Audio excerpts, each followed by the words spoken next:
கிறிஸ்துவுக்குள் பிரியமானவர்களே, இன்னும் ஒரு யூடியூப் வேத பாடத்திற்கு உங்களை அன்புடன் அழைக்கிறோம். இந்த நாளில் நாம் படிக்கிற பாடத்தினுடைய தலைப்பு 5 உடன்படிக்கைகள். வேதத்தில் உடன்படிக்கை என்ற பதம் ஏறத்தாழ பழைய ஏற்பாட்டிலும் புதிய ஏற்பாட்டிலும் 300 முறைக்கு அதிகமாக வருகிறது. 300 முறைக்கு அதிகமாக வருகிற ஒரு பதம், அதோடு தொடர்புடைய சத்தியத்தை நாம் உதாசீனப்படுத்த முடியாது.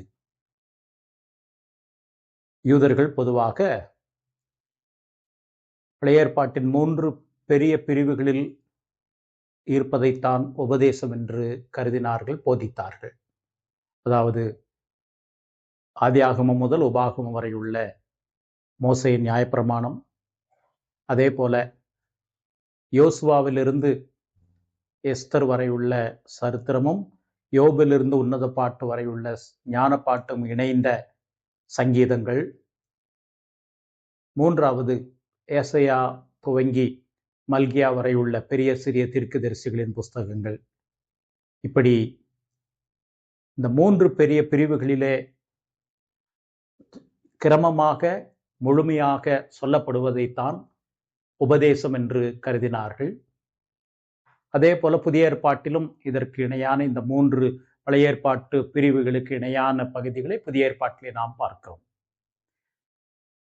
இந்த உடன்படிக்கை என்கிற பதமானது, கோட்பாடானது இந்த 3 பதங்களிலும் பரந்திருக்கிறதை நாம் பார்க்கிறோம்.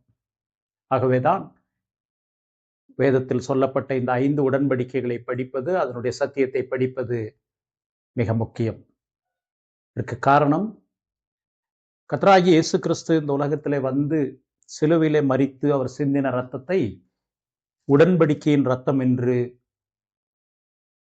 சொல்லுகிறதை நாம் பார்க்கிறோம். நம்முடைய ஆண்டவராகிய இயேசு கிறிஸ்து தாம் சிலுவையிலே மரிப்பதற்கு முன்பதாக சீஷர்களோடு பஸ்காவை அனுசரித்த போது, இது உங்களுக்காக சிந்தப்படுகிற புதிய உடன்படிக்கைக்குரிய இரத்தமாய் இருக்கிறது என்று என்றார். அதே போல எபிரேயர் நிருபத்திலே கிறிஸ்து பிரதானமானவர், உன்னதமானவர் என்று அழைக்கப்படுகிற, அல்லாவிட்டால் வரையறுக்கப்படுகிற எபிரேயர் நிருபத்தில் இயேசு கிறிஸ்து விசேஷித்த உடன்படிக்கைக்கு பிணையாளியானார் என்று நாம் படிக்கிறோம். எபிரேயர் 7ஆம் அதிகாரம் 22ஆம் வசனம். He became a guarantor for our salvation as the covenant bearer, the covenant keeper. அதே போல எபிரேயர் 9ஆம் அதிகாரத்திலே 15ஆம் வசனத்தில் இப்படி படிக்கிறோம். ஆகையால் முதலாம் உடன்படிக்கையின் காலத்திலே நடந்த அக்கிரமங்களை நிவர்த்தி செய்யும் பொருட்டு அவர் மரணம் அடைந்து நித்திய சுதந்திரத்தை அடைந்து கொள்வதற்காக புது உடன்படிக்கையின் மத்தியஸ்தராய் இருக்கிறார். கிறிஸ்து புதிய உடன்படிக்கையின் மத்தியஸ்தராய் இருக்கிறார். இப்படி உடன்படிக்கை என்பது, அதே போல 20ஆம் வசனத்திலே தேவன் உங்களுக்கு கட்டளையிட்ட உடன்படிக்கையின் ரத்தம் இதுவே என்று பழைய ஏற்பாட்டிலே மோசே நியாயப்பிரமாணத்தில் கொடுத்த அந்த பழுதற்ற ஆட்டுக்குட்டியின் ரத்தம் தெளிக்கப்படுவதை இணைத்து சொல்லுகிறதை பார்க்கிறோம். ஆகவே கிறிஸ்து நித்திய உடன்படிக்கையின் அடையாளமாக, மையமாக, மத்தியஸ்தராக இருந்தார். இன்னொரு பகுதியும் சேர்த்து சொல்ல வேண்டும் என்று சொன்னால், நம்முடைய ஆண்டவராகிய இயேசு கிறிஸ்துவை பற்றி எபிரேயர் 13:20 நித்திய உடன்படிக்கையின் இரத்தத்தினாலே ஆடுகளுடைய பெரிய மெய்ப்பரான நம்முடைய கர்த்தராகிய இயேசு கிறிஸ்துவை மரித்தோரிலிருந்து ஏறி வர பண்ணின சமாதானத்தின் தேவன். ஆகவே கிறிஸ்து, அவருடைய மரணம், அவர் சிலுவிலே சிந்தின மாசற்ற அவருடைய இரத்தம் நித்திய உடன்படிக்கையின் அடையாளமாக சொல்லப்படுகிறது. ஆகவே உடன்படிக்கை என்பது வேதத்தினுடைய ஒரு மிக முக்கியமான போதனை. இன்றைக்கு பெரும்பாலான சபைகளில், கிறிஸ்தவ கூடுகைகளில் உடன்படிக்கையை பற்றிய ஒரு அறிமுகமோ பாடமோ படிப்பினையோ இல்லாமல் இருப்பது துரதிர்ஷ்டவசமானது. அப்படி என்றால் வேதத்தில் சொல்லப்பட்ட இந்த 5 உடன்படிக்கைகளுக்கு மூல ஆதாரணமாக உடன்படிக்கை என்றால் அதனுடைய மூல அர்த்தத்தோடு நாம் விளங்கிக் கொண்டால் பிரயோஜனமாக இருக்கும். உடன்படிக்கை என்பது பெரீத் என்ற வார்த்தையிலே பயன்படுத்தப்படுகிறது. ஒன்றுக்கும் மேற்பட்டவர்கள், 2 அதற்கு மேற்பட்டவர்கள் தங்களுக்குள் ஒரு பொதுவான நன்மைக்காக செய்து கொள்ளுகிற ஒரு சமரசம், ஒப்புதல், உடன்பாடுதான் உடன்படிக்கை என்று அழைக்கப்படுகிறது. இந்த உடன்படிக்கையினுடைய மூல பாஷையிலே சொல்லப்படுகிற வார்த்தை வெட்டப்படுதல் என்பது. அதாவது 2க்கு மேற்பட்டவர்கள் உடன்படிக்கை செய்யும் போது என்ன நடக்கும் என்று சொன்னால், ஒரு பறவையை 2ஆக பிளந்து வெட்டி எதிரெதிர்ப்புறமாக வைத்து அந்த உடன்படிக்கை செய்கிறவர்கள் அதன் நடுவிலே கடந்து போவார்கள்.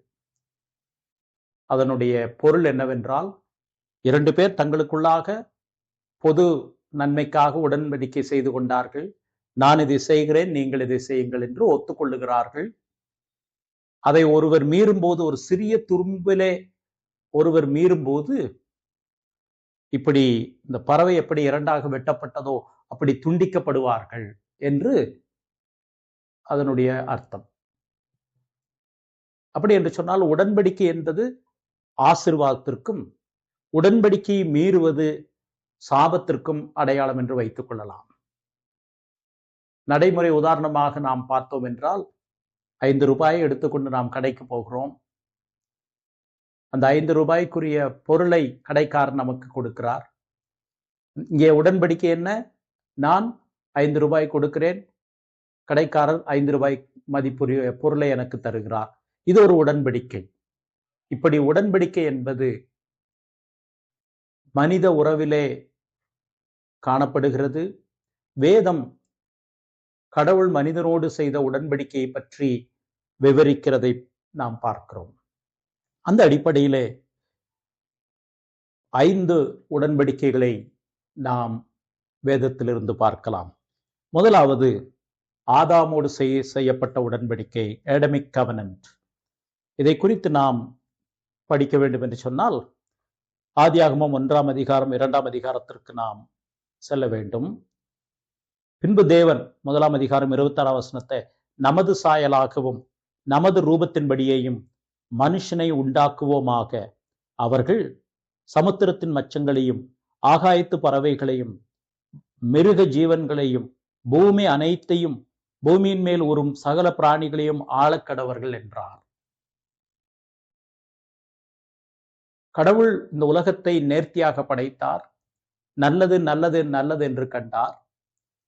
6ஆம் நாளில் மனிதனை படைப்பின் சிகரமாக உண்டாக்கி மிகவும் நல்லது என்று கண்டார். தம்முடைய சாயலாக, தம்முடைய ரூபத்தின்படி, தம்முடைய மகிமையை பிரதிபலிக்கும் வண்ணமாக, தமது அன்பின் அடையாளமாக, தம்முடைய ஆளுகையின் வல்லமையின் அடையாளமாக மனிதனை அவருடைய பிரதிநிதியாக படைத்தார்.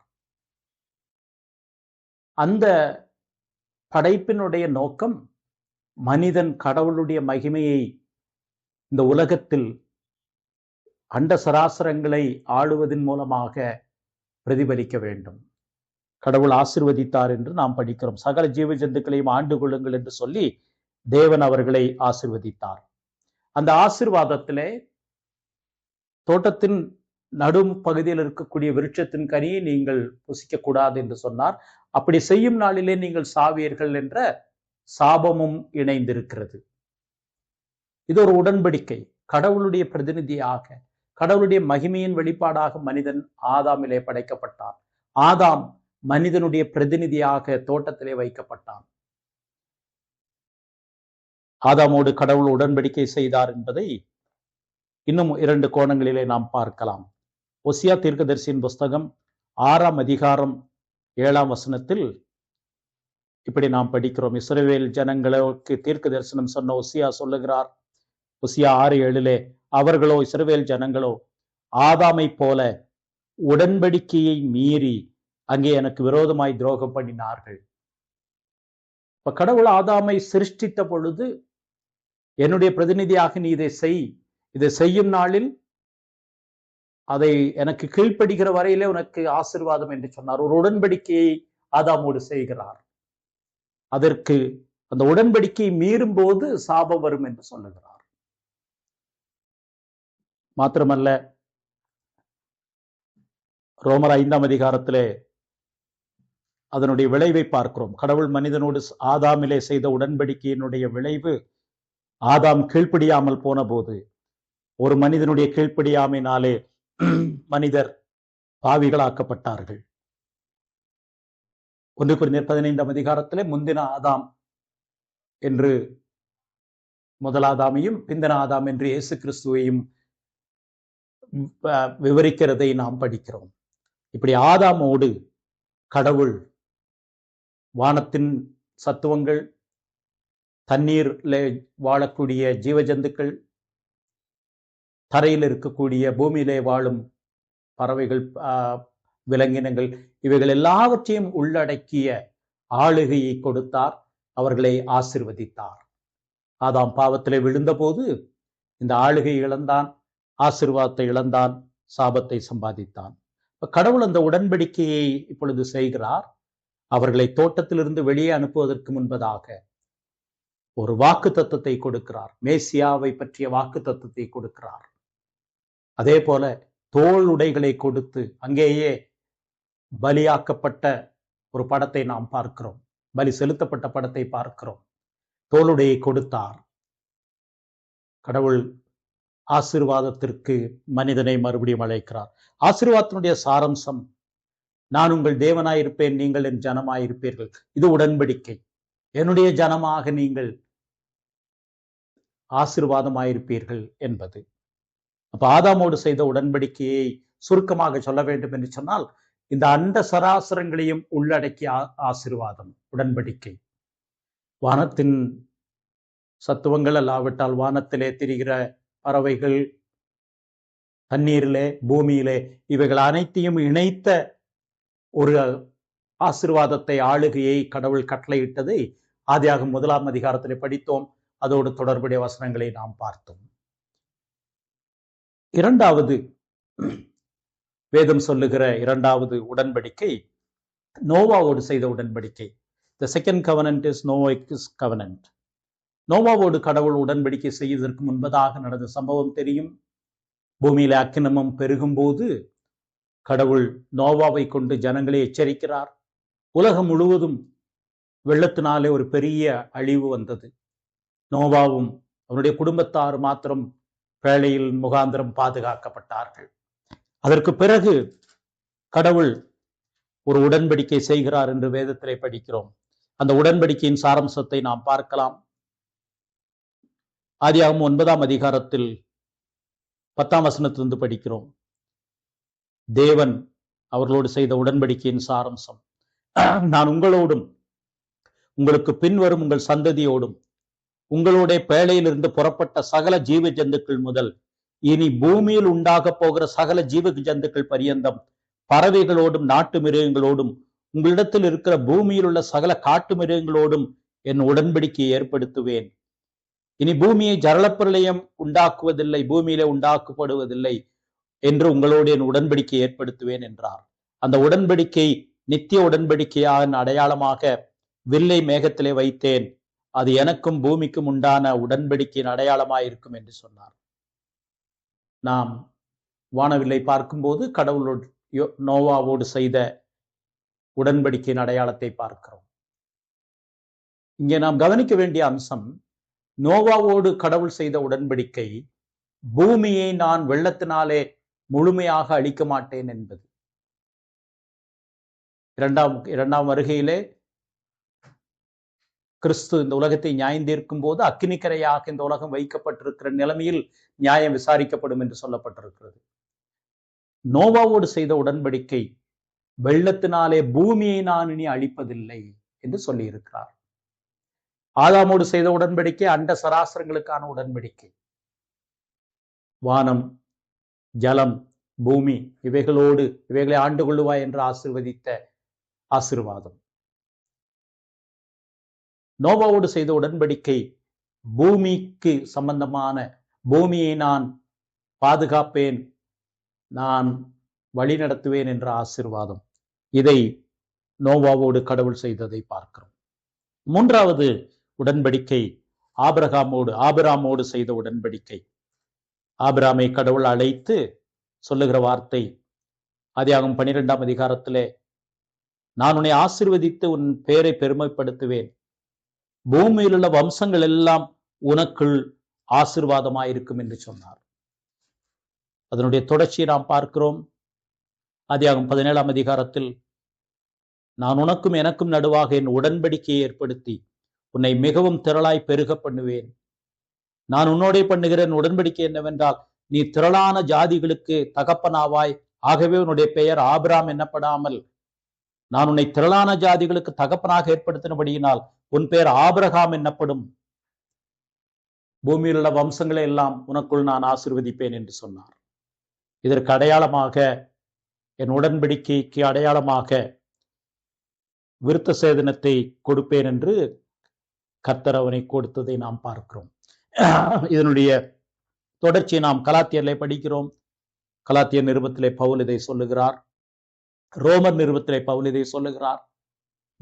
உனக்குள் பூமியில் உள்ள வம்சங்கள் எல்லாம் ஆசீர்வதிக்கப்படும், தேசங்கள் உன் மூலமாக உன் நிமித்தம் ஆசீர்வதிக்கப்படும் என்று சொன்னார். ஆகவே ஆபிரகாமோடு கடவுள் செய்த உடன்படிக்கை தேசங்களுக்கான உடன்படிக்கை. ஆதாமோடு செய்த உடன்படிக்கை அண்ட சராசரங்களுக்கான உடன்படிக்கை. நோவாவோடு செய்த உடன்படிக்கை, பூமியை நான் இனி வெள்ளத்தினாலே முழுமையாக அழிக்கப் போவதில்லை என்ற உடன்படிக்கை. ஆபிரகாமாக மாற்றப்படும் போது பூமியில் உள்ள ராஜ்யங்கள் உன் மூலமாக ஆசீர்வதிக்கப்படும் என்று சொன்னார். நான்காவது, மோசேயோடு கடவுள் செய்த உடன்படிக்கை. இது சீனாய் உடன்படிக்கை என்றும் சொல்லப்படுகிறது. யாத்திராகமம் 19ஆம் அதிகாரம் 5ஆம் வசனத்திலே, இஸ்ரவேல் ஜனங்கள் எகிப்திலிருந்து வெளியே வந்து ஏறத்தாழ 1 வருஷமான நிலைமையிலே அவர்கள் சீனாய் வனாந்தரத்திலே இருக்கும் போது மோசேயின் மூலமாக இஸ்ரவேல் ஜனங்களை பார்த்து கடவுள் சொன்ன வார்த்தை, நான் உங்களை தெரிந்து கொண்டேன். 5ஆம் வசனம் 6ஆம் வசனம், இப்பொழுது நீங்கள் என் வாக்கை உள்ளபடி கேட்டு என் உடன்படிக்கையை கை கொள்வீர்களானால். அந்த உடன்படிக்கையின் சாரம்சம் மோசேயின் மூலமாக கொடுக்கப்பட்டது. சகல ஜனங்களிலும் நீங்களே எனக்கு சொந்த சம்பத்தாயிருப்பீர்கள், பூமி எல்லாம் என்னுடையது என்றார். இந்த உடன்படிக்கையை கடவுள் திரும்ப திரும்ப இஸ்ரவேல் ஜனங்களுக்கு ஞாபகப்படுத்தி கொண்டே இருக்கிறார். மோசேயின் மூலமாக ஒரு தேசத்திற்கான உடன்படிக்கையை கொடுக்கிறார். நீங்கள் உலகத்தினுடைய மற்ற ஜாதிகளை காட்டிலும் ஜனங்களை காட்டிலும் நீங்கள் எனக்கு பரிசுத்த ஜனமாய் இருப்பீர்கள், என்னுடைய நாமம் தரிக்கப்பட்ட ராஜரீக ஆசாரிய கூட்டமாய் இருப்பீர்கள், நீங்கள் மற்ற தேசங்களுக்கு ஆசீர்வாதமாய் இருப்பீர்கள் என்று ஒரு தேசத்திற்கான உடன்படிக்கையை செய்கிறார். இஸ்ரவேல் தேசம் அந்த உடன்படிக்கையை மறந்து, எப்படி ஆதாம் கீழ்ப்படியாமல் கடவுள் கிருபையாக மகத்துவமாக செய்த உடன்படிக்கையை மீறி சாபத்தை வருவித்தான, அதே போல இஸ்ரவேல் ஜனங்கள் மோசேயின் மூலமாக கடவுள் கொடுத்த உடன்படிக்கையின் ஆசீர்வாதத்தை உதறி தள்ளிவிட்டு புறஜாதிகள் முன்பாக வசை சொல்லாக மாறினார்கள். தேசத்திற்கான உடன்படிக்கை. 5வது இறுதியாக தாவீதோடு கடவுள் செய்த உடன்படிக்கை. அது ஒரு குடும்பத்திற்கான உடன்படிக்கை என்பதாக நாம் வேதத்திலே படிக்கிறோம். 2 சாமுவேல் 7ஆம் அதிகாரத்தில் சில வசனங்களிலே இதை நாம் பார்க்கிறோம். 2 சாமுவேல் 7ஆம் அதிகாரம் 11ஆம் வசனத்தில், நான் ஒரு வீட்டை, இப்போதும் கர்த்தர் உனக்கு வீட்டை உண்டு பண்ணுவார் என்பதை கர்த்தர் உனக்கு அறிவிக்கிறார். நான் என் நாமத்திற்கென்று ஒரு ஆலயத்தை உன் மகன் கட்டுவான், அவன் ராஜ்யபாரத்தின் சிங்காசனத்தை என்றென்றைக்கும் நிலைக்க பண்ணுவேன், நான் அவனுக்கு பிதாவாயிருப்பேன், அவன் எனக்கு குமாரனாயிருப்பான். உனக்கு முன்பாக நான் தள்ளிவிட்ட சவுலிடத்தில் இருந்த என் கிருபையை அவனை விட்டு விலக்கினது போல அவனை விட்டு நான் விலக்க மாட்டேன். உன் வீடும் உன் ராஜ்யமும் என்றென்றைக்கும் உனக்கு முன்பாக ஸ்திரப்பட்டிருக்கும் என்று கடவுள் தாவீதோடு உடன்படிக்கை செய்தார். இந்த உடன்படிக்கையின் சாரம்சத்தை 89ஆம் சங்கீதம் நமக்கு விவரிக்கிறது. 89ஆம் சங்கீதம் 3-4 வசனங்களில் இதை படிக்கிறோம். என்னாலே தெரிந்து கொள்ளப்பட்டவனோட உடன்படிக்கை பண்ணி என் தாசனாகிய தாவீதை நோக்கி என்றென்றைக்கும் உன் சந்ததியை நிலைப்படுத்தி, தாவீது என்கிற குடும்பத்தினுடைய வம்சத்தை, அந்த வம்சத்தினுடைய கோட்பாட்டை நான் நிலைப்படுத்தி தலைமுறை தலைமுறையாக உன் சிங்காசனத்தை ஸ்தாபிப்பேன் என்று ஆணையிட்டேன் என்றார். இங்கேயும் உடன்படிக்கையை படிக்கிறோம். தாவீதினுடைய குடும்பம், தாவீதினுடைய சிங்காசனம் அற்று போவதில்லை, நிரந்தரமாக அது இருக்க போகிறது என்று வாக்கு கொடுக்கப்படுகிறது. இப்படி இந்த 5 உடன்படிக்கைகளும் கடவுள் கிரமமாக கொடுத்து கொண்டே வந்தார். ஆதாமுக்கு கொடுக்கப்பட்டது அண்ட சராசரங்களுக்கானது. நோவாவுக்கு கொடுக்கப்பட்டது பூமிக்குரிய, பூமியை அழிக்காமல் நான் பாதுகாப்பேன் என்பது. ஆபிரகாமுக்கு கொடுக்கப்பட்ட வாக்குத்தத்தம், உனக்குள் பூமியில் உள்ள வம்சங்கள், சந்ததிகள், ராஜ்யங்கள் ஆசீர்வதிக்கப்படும் என்று தேசங்களுக்கு கொடுக்கப்பட்டது. மோசையின் மூலமாக கொடுக்கப்பட்ட ஆசீர்வாதம் தேசத்திற்கு, இஸ்ரவேல் தேசம் தேவனுடைய பரிசுத்த கூட்டமாக அழைக்கப்பட்டதனுடைய ஆசீர்வாதம், அந்த உடன்படிக்கை. தாவீதுக்கு கொடுக்கப்பட்ட, தாவீதோடு செய்யப்பட்ட உடன்படிக்கையானது ஒரு குடும்பத்தினுடைய உடன்படிக்கை. உன்னுடைய சிங்காசனம் என்றைக்கும் நிலைக்கும் என்று. இந்த உடன்படிக்கைகளின் நிறைவாகத்தான் கர்த்தராகிய இயேசு கிறிஸ்து இந்த உடன்படிக்கையின் மத்தியஸ்தராக, புதிய உடன்படிக்கையின் மத்தியஸ்தராக வந்தார் என்று நாம் வேதத்திலே புதிய ஏற்பாட்டின் பகுதிகளிலே படிக்கிறோம். பழைய ஏற்பாட்டிலும் அதை குறித்த வாக்கு தத்தங்கள் அல்லாவிட்டால் தீர்க்க தரிசன உரைகள் கொடுக்கப்பட்டு கொண்டே வந்தது. லூக்கா எழுதின சுவிசேஷம் 1ஆம் அதிகாரத்தில் சகரியா, யோவான் ஸ்நானகனுடைய தகப்பனார், இயேசு கிறிஸ்துவனுடைய பிறப்பை பற்றிய பாடலை சொல்லுகிறார். லூக்கா 1ஆம் அதிகாரம் 68, 69, 70 வசனங்கள். இஸ்ரவேலின் தேவனாய் கர்த்தருக்கு ஸ்தோத்திரம் உண்டாவதாக. அவர் நம்முடைய பிதாக்களுக்கு வாக்குத்தத்தம் பண்ணின இரக்கத்தை செய்வதற்கும் தம்முடைய பரிசுத்த உடன்படிக்கையை நினைத்தருளி, தம்முடைய பரிசுத்த உடன்படிக்கையை நினைத்தருளினார். ஆகவே கிறிஸ்து இந்த உலகத்திலே வந்தது இந்த கடவுள் ஆதாமோடும் தொடர்ச்சியாக தாவீது வரையிலே கொடுத்த உடன்படிக்கையை நிறைவேற்றுவதற்காக வந்தார். கிறிஸ்து கொண்டு வந்த நிறைவேற்றின உடன்படிக்கையானது தனிப்பட்ட மனிதனுக்கான உடன்படிக்கை. இதுதான் முக்கியம். கிறிஸ்து சிலுவையிலே தம்முடைய ஜீவனை, தம்முடைய சரீரத்தை ஒப்பு கொடுத்த போது யார் யார் அவரை விசுவாசித்து ஏற்றுக்கொள்ளுகிறார்களோ அவர்களுடைய பாவங்கள் மன்னிக்கப்பட்டு கடவுளுடைய பிள்ளைகளாக அவர்கள் ஏற்றுக்கொள்ளப்பட்டு தேவனுடைய சொந்த ஜனங்களாக மாற்றப்படுகிறார்கள். ஆதாமிலே இழந்த ஆசீர்வாதத்தை திரும்ப பெற ஆரம்பிக்கிறோம். கிறிஸ்துவை ஒரு மனிதன் ஏற்றுக்கொள்ளும் போது தனிப்பட்ட உடன்படிக்கையாக அது கிரியை செய்யும் போது நாம் ஒரு குடும்பத்திற்குள்ளாக வருகிறோம், விசுவாச குடும்பத்திற்குள்ளாக வருகிறோம். அந்த விசுவாச குடும்பம் ஒரு தேசமாக பரவ ஆரம்பிக்கிறது. தேசங்களிலே விசுவாசிகள், எல்லா தேசங்களையும் உள்ளடக்கிய விசுவாசிகள், பல ஜாதி கோத்திரம் இவர்களை உள்ளடக்கிய விசுவாச கூட்டமாக மாறுகிறது. அது இறுதியிலே இந்த பூமியை தேவனுடைய மகிமையினாலே நிரப்பக்கூடிய, பூமி கர்த்தரை அறிகிற அறிவினால் நிரப்பக்கூடிய, பூமி அவரை அறிகிற வாசனையினால் நிரப்பக்கூடிய ஆசீர்வாதமாக மாறுகிறது. இறுதியிலே ஆதாம் இழந்த அந்த அதிகாரம், ஆசீர்வாதம் இறுதியிலே அது திரும்ப மனிதனுக்கு கொடுக்கப்படுகிறது. புதிய வானம் புதிய பூமி சிருஷ்டிக்கப்படுகிறது. ஆகவே இந்த உடன்படிக்கை கிறிஸ்துவிலே நிறைவேற்றப்படும் போது, கிறிஸ்து சிந்தின இரத்தத்தினாலே, அது மத்தியஸ்தத்தின் உடன்படிக்கையின் இரத்தமாக சிந்தப்பட்டதனாலே கிறிஸ்து கொண்டு வந்த பாவ மன்னிப்பு நிச்சயமானது தனிப்பட்ட உடன்படிக்கையாக மாறுகிறது. இந்த உடன்படிக்கை குடும்பத்தினுடைய உடன்படிக்கையாக, தேசத்தினுடைய உடன்படிக்கையாக, தேசங்களின் உடன்படிக்கையாக, பூமியை நிரப்புகிற உடன்படிக்கையாக, இறுதியிலே பிந்தின ஆதாமாகிய அவர் ஆதாமுக்கு கொடுத்த வானத்தையும் தண்ணீரையும் பூமியையும் ஆளக்கூடிய அந்த புதிய வானம் புதிய பூமி இந்த ஆசீர்வாதத்திற்குள்ளாக பிரவேசிக்க ஸ்லாக்கியமாகிறது. இனி ஒரு சாபமும் இராது என்று வெளிப்படுத்தல் 22ஆம் அதிகாரத்திலே நாம் படிக்கிறோம். வேதம் நேர்த்தியாக கடவுளுடைய வெளிப்பாடு இருக்கிறது. ஆதாமிலே இழந்த அந்த ஆசீர்வாதம் வெளிப்படுத்தின விசேஷத்திலே எப்படி முழுமையாக புதுப்பிக்கப்படுகிறது என்பதை நாம் பார்க்கிறோம். கிறிஸ்துவுக்குள் பிரியமானவர்களே, இந்த 5 உடன்படிக்கைகளும் நமக்கு கற்றுக் கொடுக்கிற பாடங்கள், முதலாவது திரியேக தேவனுடைய உடன்பாடு என்று இது அழைக்கப்படுகிறது. திரியேக தேவனுடைய கிரியை, உடன்பாட்டினுடைய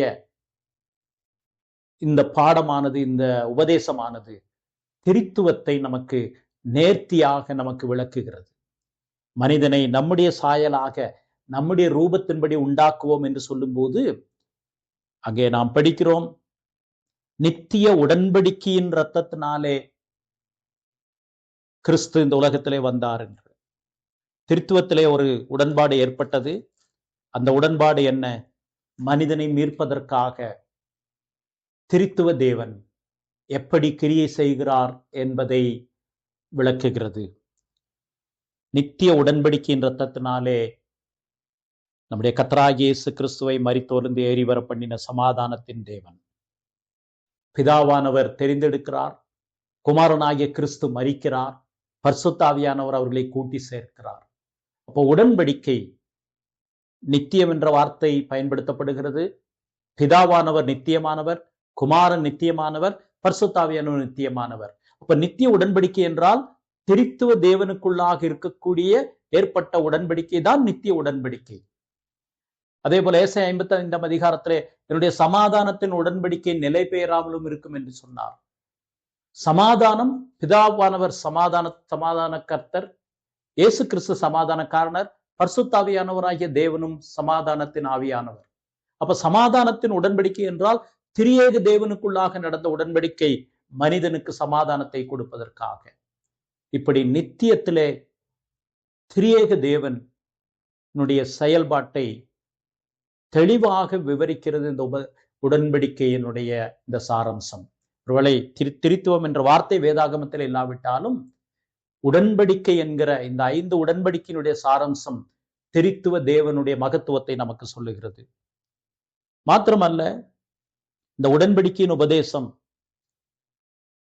பழைய ஏற்பாட்டையும் புதிய ஏற்பாட்டையும் ஒரே நேர்கோட்டிலே இணைக்கிறது. பழைய ஏற்பாடு கிறிஸ்துவை நிழலாக சித்தரிக்கிறது, புதிய ஏற்பாடு அவரை நிஜமாக சித்தரிக்கிறது. கிறிஸ்து இந்த நித்திய மீட்பின் மத்தியஸ்தராக வந்தார் என்று நாம் படிக்கிறோம். பழைய ஏற்பாட்டிலே சொல்லப்பட்ட பலிகள், பண்டிகைகள் எல்லாம் அதனுடைய நிறைவேறுதலே கிறிஸ்துவிலே நாம் காண்கிறோம். நம்முடைய பஸ்காவாகிய கிறிஸ்து நமக்காக பலியிடப்பட்டாரே என்று சொல்லும் போது பழைய ஏற்பாட்டினுடைய நிறைவேறுதலை பார்க்கிறோம். பழைய ஏற்பாடு புதிய ஏற்பாடு என்று சொல்லும் போதே மூல பாஷையிலே பழைய உடன்படிக்கை புதிய உடன்படிக்கை என்றுதான் அர்த்தம். பழைய ஏற்பாடையும் புதிய ஏற்பாடையும் ஒரே நேர்கோட்டில் இணைப்பது இந்த உடன்படிக்கையினுடைய உபதேசம். மூன்றாவது, மனிதன் கடவுளுடைய சாயலிலே சிருஷ்டிக்கப்பட்டவன், எவ்வளவு விசேஷமானவன் என்பதை உடன்படிக்கை சொல்லுகிறது. தூதர்களும் பாவத்திலே விழுந்தார்கள். கடவுளுக்கு விரோதமாக மேட்டிமை கொண்டு ஒரு கூட்டம் தூதர்கள் கீழே விழுந்தார்கள்.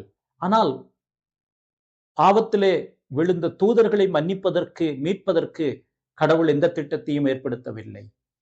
ஆனால் மனிதனுடைய வீழ்ச்சிக்கு பிறகு அவனை மீட்பதற்காக கடவுள் சித்தம் கொண்டார். ஆகவே மனிதன் எவ்வளவு விசேஷமானவன் என்பதை கடவுளுடைய பிரதிநிதியாக இந்த உலகத்திலே படைக்கப்பட்ட மனிதனை கோடிட்டு நாம் பார்க்கிறோம். தம்முடைய பிரதிநிதியாக, தம்முடைய மகிமையை வெளிப்படுத்துவதற்காக, தமது அன்பின் கருவியாக, தமது வல்லமையை காண்பிப்பதற்காக மனிதனை படைத்தார். அதுதான் உடன்படிக்கை. அந்த உடன்படிக்கையை கடவுள் மனிதனுக்கு கொடுத்தார். நான்காவது, குடும்பத்தினுடைய உறவு எவ்வளவு மேன்மையானது என்பதை இந்த உடன்படிக்கை நமக்கு கற்றுக் கொடுக்கிறது. மல்கியா 2ஆம் அதிகாரம் 14ஆம் வசனத்திலே உன் உடன்படிக்கையின் மனைவி என்று சொல்லப்பட்டிருக்கிறது. அதனாலதான் திருமணத்திலே வாக்குறுதிகளை கொடுக்கிறார்கள். அது உடன்படிக்கையினுடைய சாரம்சம். அப்போ உடன்படிக்கை என்பது குடும்பத்தினுடைய உறவினுடைய மேன்மையை, மகத்துவத்தை சொல்லுகிறது. ஐந்தாவது, இறுதியாக எல்லா காலத்திலும், எல்லா மொழியிலும், எல்லா பாஷையிலும் இருந்து கர்த்தராகிய இயேசு கிறிஸ்துவை விசுவாசிக்கிறவர்கள் அனைவரும் ஒரு தகப்பனுடைய பிள்ளைகள் என்ற மகத்துவத்தை உடன்படிக்கை கற்றுக் கொடுக்கிறது. எந்த காலத்திலே வாழ்கிறவர்களா இருந்தாலும் சரி, நாம் ஏற்கனவே படித்துக் கொண்டு வருகிறோம். பழைய ஏற்பாட்டிலே வாழ்ந்த விசுவாசிகளாக இருக்கலாம், இயேசு கிறிஸ்துவ காலத்திலே வாழ்ந்த விசுவாசிகளாக இருந்திருக்கலாம், சிலுவைக்கு பிறகு வாழுகிற விசுவாசிகளாக இருக்கலாம். எல்லாரும் ஒருவரை ஒருவர் பார்த்திராவிட்டாலும், பாஷை வேறாக இருந்தாலும், பின்னணி வேறாக இருந்தாலும், ஒரு பிதாவினுடைய பிள்ளைகள், அப்பா பிதாவே என்று அவரை அழைக்கும்படியான ஸ்லாக்கியத்தை பெற்றவர்கள் என்பது இந்த உடன்படிக்கை உபதேசம் நமக்கு தெளிவாக விவரிக்கிறது. இந்த உடன்படிக்கையினுடைய நிறைவேறுதலை கிறிஸ்துவனுடைய 2ஆம் வருகையிலே நாம் பார்க்க போகிறோம். புதிய வானம் புதிய பூமி சிருஷ்டிக்கப்பட்டு ஆதாமிலே இழந்த அந்த மகிமை, ஆதாமிலே இழந்த அந்த ஆசீர்வாதத்தினுடைய நன்மை மறுபடியும் திரும்ப கொடுக்கப்பட போகிறது. சாபம் இனி இராது. இயேசு கிறிஸ்து சிலுவையிலே மரத்திலே தூக்கப்பட்டவன் எவனும் சபிக்கப்பட்டவன் என்று எழுதியிருக்கிறபடி கிறிஸ்து நமக்காக சாபமாகி புதிய உடன்படிக்கையின் மத்தியஸ்தராக சிலுவையிலே மரித்தபடியினாலே நாம் உடன்படிக்கையின் மக்கள். அந்த உடன்படிக்கையின் மூலமாக நித்தியத்திலே சேர்க்கப்படுகிற மக்கள். இந்த 5 உடன்படிக்கைகளும் நமக்கு கற்றுக் கொடுப்பது தனிப்பட்ட விசுவாசம், கிறிஸ்துவிலே கொடுக்கப்பட்ட தனிப்பட்ட விசுவாசத்தினாலே வரக்கூடிய உடன்படிக்கை நம்மை நித்திய மகிமையிலே சேர்க்கிறது. இந்த ஆசீர்வாதத்தை நாம் கிருபையாக பெற்றுக்கொள்ள தேவன் நம்மை அழைக்கிறார். இந்த கிருபையிலே பெருக கடவுள் நமக்கு உதவி செய்வாராக. ஆமென்.